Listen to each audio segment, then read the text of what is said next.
Welcome mga automotive. So ito naman panibagong vlog na naman tayo mga automotive about mechanics job. So ito may Toyota Hiace binigay sa atin ng boss natin. Ipa-troubleshoot kung anong problema ba't hindi gumagana yung wiper sa likod. Okay?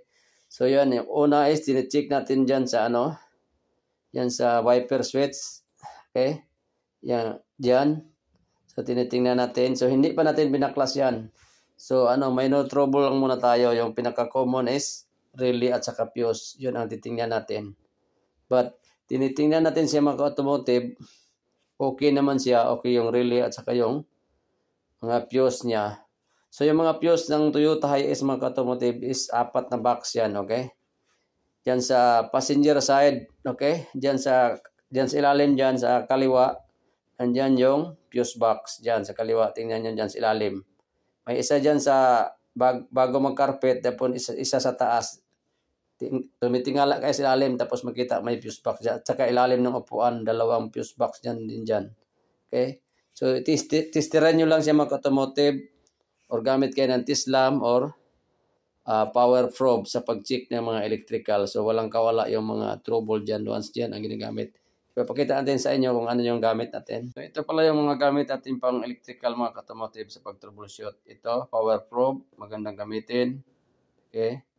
Mataas yung wire niya. At saka ito, T-slam. At saka last is multimeter.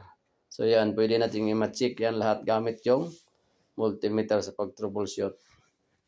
Yan mga automotive, daanan tayo sa harap pag-troubleshoot. Fuse at saka relay, all goods there. So ngayon, dito na naman tayo sa harness. Yan, yung harness na yan, binaklas natin. 3 pins lang yung mga automotive. 3 wires na nakakonect yan sa wiper motor. Okay? All goods yan, may high and low. Tapos may power, may ground. So, yan, okay na yan. Tapos ito, nagpa-request tayo agad ng wiper motor mga automotive. Yan, pakita natin yan. Yan. So, yan ang wiper motor. Okay? So, although hindi yan siya bago, kanhan lang.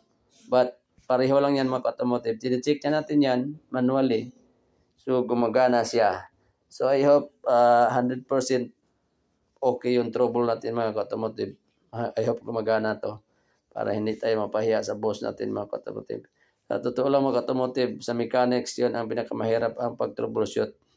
Pagpas siya kung yun ang talagang sira para hindi tayo mapahiya. Okay, sa amo natin. So yung luma hindi ko pa tinanggal mga automotive. Next, ipapakita natin sa inyo paano i-testing. Kahit naka-hang lang dyan. So, paano pag-testing? Tingnan nyo mga automotive. Maya-maya ipapakita natin sa inyo paano i-testing yung wiper motor na pangalawa. So, yung socket na yan, yung harness, yan lang i-connect natin doon sa sa bago. Okay? Tapos, lagyan natin siya ng alligator para ground. Okay?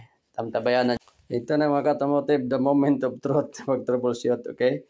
So, yan. Ito yung bagong wiper motor yan. Binitay-bitay lang natin dyan mga automotive. Lagyan natin ng tali. Tapos kinonect natin yung wire. Once all good yung wire nyo, yung connection. So connect nyo lang dyan. 3 wires lang yun naman yan. Tapos yung sa ground, yan, tinali natin ng belt. Tapos lagyan nyo siya ng alligator clip. So connect kayo doon sa lumang wiper motor. Okay? Yan, yung kulay red na yan. Yan ang alligator clip. So, connect din dito sa ground ng body ng bagong wiper motor. Yan. So, ipapakita natin sa inyo kung i-switch on natin doon sa switch. Kung gumagana siya mga automotive, kung iikot yan. So, meaning goods yung wire at saka goods na yung wiper motor na pinalit. So, at least kampante na tayo mga automotive na okay yung troubleshoot natin. Yan. Naka-connect na yung harness dyan. So, ganun lang pag-check mga automotive. Once kampante kayo na okay na yung harness niya dyan. So, connect nyo lang. Tapos yan, maglagay ka ng ground dyan. So, alligator clip lang gamitin nyo or wire kahit anong nyo. So, depende niyan sa inyo. Anong diskarte. So, ganun lang pag-check yan. Ganyan. Lagay nyo lang dyan. Tapos, puntahan natin doon sa punta tayo sa wiper switch doon sa dashboard. I-on natin doon, okay? On natin yung high and low. Direct to the point na tayo mga automotive. Switch on natin agad yung wiper switch. Ilagay natin agad sa high on position. Tapos tingnan natin yung wiper motor rod kung lumigid-ligid na ba yung rod niya mga automotive. Antabayanan nyo, titingnan natin na maigi kung gumagalaw na. Once gumagalaw, goods na siya. See? Tingnan niya maigi, pabalik-balik, gumagalaw na yung rod. Napakaganda. So, huwag natin patagalin, ikabit na natin agad. So, check muna natin mga automotive, switch on. Yan, switch on. Tapos, check muna natin yung low or end. Yung end dyan is, yung ibig sabihin dyan is intermittent or interval. Yan. I-switch muna natin sa end. Okay?